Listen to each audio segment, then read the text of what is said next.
All right, so have you ever wanted to quickly go to a specific workflow in GitHub Action but get lost in that huge sidebar because you can only pin 5 things here? Let me introduce the Actions Lens Chrome extension. So you can just make it up here like that, shows all your workflows, and then you can quickly select it by typing the first letters. So let's see, if I want to go to core preview, it will automatically highlight, and then I can hit a second time, and then I go right here.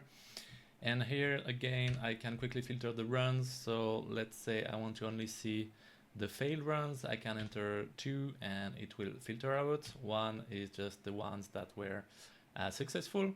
So let's see the most recent fail run. Let's click, and then it will just navigate to it. And then since I have the fail status selected, I can quickly see which one was actually failed. If I don't do that, like this is what you usually get in large matrices. It's really painful to see which one is failed, and this one is hard to navigate as well. So with the extension, you just select fail state, you click on one, it will automatically scroll directly where that workflow is in the graph as well, and then enter again, and you will go straight to that failed workflow. So quite nice, and you get some statistics about the number of jobs failed and successful over there.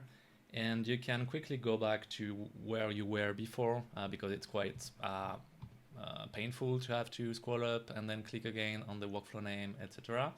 So with the modal open, you can just page up, and it will just go back to where you were.